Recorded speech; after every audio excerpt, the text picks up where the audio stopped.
It is that time. What's going on, guys?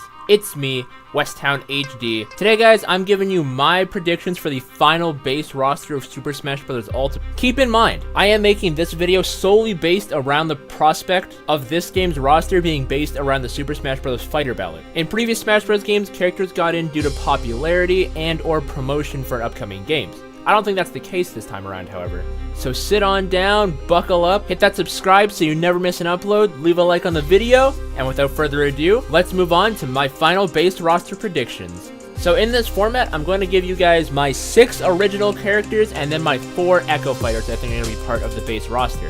Yes, you heard me right, I think we're going to get another whopping 10 characters on top of the ones we already have, leaving us with a whopping 83 playable characters in the base game. Starting off my predictions though is Sceptile. Hear me out, people are predicting Incineroar and I think we'll be getting him as well if not Sceptile, but if this is going based off popularity and the Smash Fighter ballot, Sceptile was highly requested in Super Smash Bros. 4. Even though we already have the Grass type Ivysaur in the game, repping that mod now, we don't really necessarily need Sceptile. I still think he'd be super fun to play and super cool. That being said though, I can also see them leaving out Sceptile to kind of move towards Incineroar, who is that kind of Gen 7 mod. For Incineroar, I originally thought he could work as an Echo Fighter for Captain Falcon, but then rethinking, I don't think they'd cross series like that, much like they did with Ganondorf and Falcon, but this time I don't think it could work out too well. Our next character prediction for the base roster is Geno from Super Mario RPG. Geno has been requested heavily since Brawl. There's rumors that Sakurai tried to get him into Super Smash Bros. 4, but can only do it as a Mii costume as a compromise.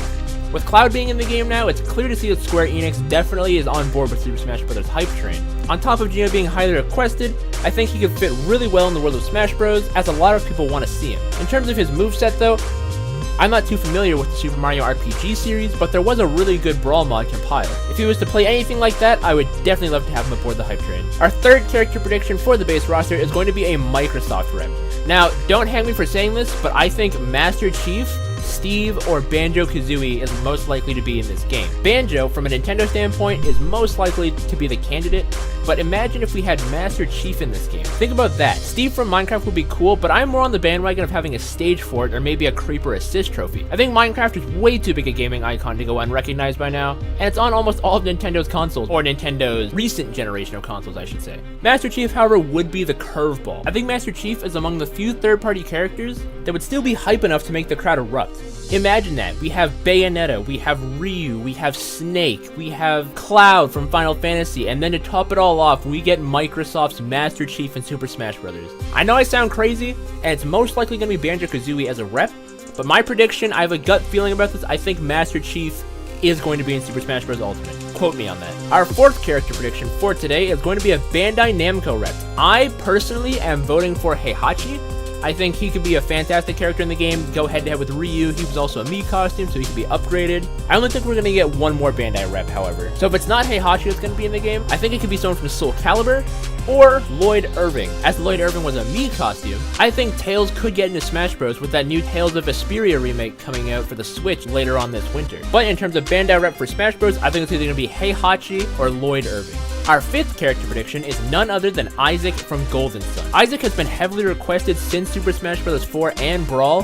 He only made it an assist trophy in Brawl, and that left fans wanting more. In Super Smash Bros. 4, his assist trophy was removed, and that gave fans hope, until they did nothing with it, and Isaac was completely scrapped from development in Smash 4, but I think he could be coming this time around, however. Of course, we don't know what is on the fighter ballot. They never gave us the actual votes that went to the fighter ballot, but I definitely think Isaac was pretty high ranked up there. Golden Sun is kind of dead at this point, and I don't see them rebooting the series, but just for the sheer requests, I think Isaac could be playable in this game, so I'm going to put him on here. Our final character with an original moveset prediction is going to be Skull Kid. Skull Kid has been removed as an assist trophy, as we can clearly see, presumably replaced by the moon, as well as in the last direct, there was the chairs in the back, representing, I believe, Tattle and Tail is what they're called. Forgive me, I have not played Majora's Mask. As well as if we are going for the rival's villain-esque motif for this time around, I think Skull Kid would be the perfect fit for Young Link's adversary. As well as he was a Mii costume as well, so there could have been that request. And if you go back to Sakurai's Miiverse post from, I think it was 2013-2014 when they were developing Super Smash Bros. 4. When he showed the assist trophy, he made it very clear that it was an assist trophy and not playable, knowing that there would be an outcry for Skull Kid. I definitely think he'll round out the last of the original characters in this game, but we're going to move on to our Echo Fighters now. Starting off our Echo Fighter predictions is none other than the Black Knight. The Black Knight appears to be absent from the Castle Siege stage, as he was in the background of it in Super Smash Bros. Brawl and 4. The Black Knight was also a Mii costume, as well as he would also fit that villain motif that we're going for. I think he could function perfectly as an echo of Ike, and I would not mind seeing him. I am a huge Fire Emblem fan, and I am loving the amount of Fire Emblem characters we have in this game. My next Echo prediction for this game is going to be Shadow the Hedgehog. Really, there's no reason for him not to be in this game at this point. Shadow's heavily requested, he's been Sonic's oldest rival for a while next to Metal Sonic, as well as we haven't seen the Shadow the Hedgehog assist trophy. That on top of taking from the ballot for this game around, I think Shadow the Hedgehog is a shoo-in. My only gripe would be I wouldn't want him to be an Echo Fighter, I want him to have his own original moveset, but I think he could work as an Echo Fighter of Sonic just the same. But I'd want him to take moves not just from Sonic. For example, give him Mewtwo's Teleport as an up B, maybe give him Fox's Blaster as a neutral, give him like Chaos Control as like a Witch Time or something like that. Wait, what do you mean Sonic with Witch Time would be a bad idea? My next prediction for Echo Fighters is Black Shadow over Captain Falcon. Metroid now has 4 characters, Donkey Kong now has almost 4 characters if they add Dixie Kong to the game, so why on earth haven't we gotten more F-Zero representation in this game yet? With Ganondorf being his own character now, there's no one left to echo Captain Falcon. Staying in line with the villain's motif, Black Shadow would be a perfect fit. In terms of popularity though, I don't know how many people still recognize Black Shadow or even talk about F-Zero, but I would be so down for another F-Zero rep in the game. Even if it's not Blood Falcon, because we still have confirmation of that costume. My last Echo Fighter prediction, the final character in this prediction for the base roster of Super Smash Bros. Ultimate is Akuma from Street Fighter. Now, of course, they could just do Ken, because Ken technically was the original Echo Fighter starting off in the original Street Fighter. I feel Ken would be kind of boring, though. He would be almost a carbon copy of Ryu with very little differences, just a different hair color and a few other costumes, whereas Akuma's got all that dark energy, he's got that personality about him. Of course, he's a villain, and that's tying into Super Smash Bros. Ultimate's theme right now. So I want Akuma, because I feel like Ken is just too safe. But that's gonna do it for my prediction of the base roster. Now, a quick segment of me talking about characters I don't think are going to be in the base game. They could happen as DLC, but we'll get to that. The first character I think is not going to be part of the base game is Springman. Everyone's out here trying to talk to me about Springman being in the game. When Springman's this, Springman would be cool. I'd love to see Springman. When I think Arms is nowhere near what it needs to be included in Smash Bros. Yet. For example, Splatoon, people want Splatoon in Smash Bros. 4, and then it gets to Ultimate. If we see Arms, I'm predicting it's not going to be part of DLC, it's going to be in the next Super Smash Bros. Game, like maybe like 5 years down the line. I don't think we'll be seeing Springman in Smash Ultimate in any capacity, unless it's maybe like a Mii costume. My next character that I don't think is going to be in the game is going to be Isabelle. People are talking about Isabelle being an Echo Fighter, a Villager, but I really don't think that's necessary. I mean, people love Animal Crossing, sure, but Isabelle really isn't a fighter, but then you can also say the Villager technically wasn't a fighter either, but now we've got that whole psychopath motif going for it. So I mean, if Isabelle gets in, I'll be a little shocked.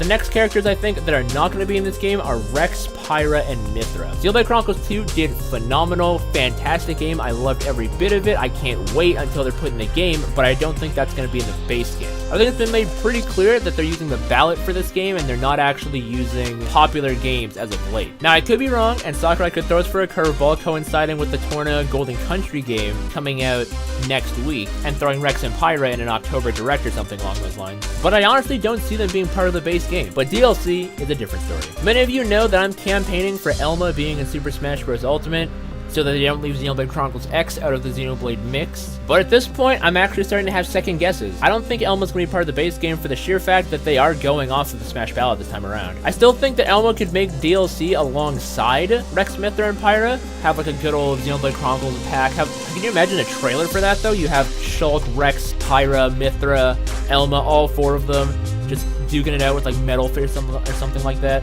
That'd be super cool. And I'm really hoping that comes to fruition, but as of right now, unfortunately, I can't say I see Elma being part of the base game. I don't know why or how this leak started. I think it was with some dude predicting Richter as being the sole Castlevania character, and then that leak was debunked, but apparently everyone's losing their stuff over Gardevoir and Gothitelle. Let me start off by saying I do not believe we'll get Gardevoir as a playable character in any capacity in any Smash Bros. Game ever. Even like 25 years down the line, I don't think Gardevoir will be playable, period. And Gothitelle is way too obscure in my mind to be playable. It just seems like a really weird pick. So I don't know. Clip that, and if they get in, DM me on Twitter. But that's gonna do it for my predictions today. Really hoping that we'll get Shadow the Hedgehog in this game in some capacity. As you guys know, he's my most wanted character since Brawl, but we'll have to see on that one. Hit that like on the video and comment down below what you guys think the base roster is gonna be of Super Smash Bros. Ultimate. Subscribe for more weekly content and become a West Town Warrior today, and I'll see you guys in the next video. Deuces!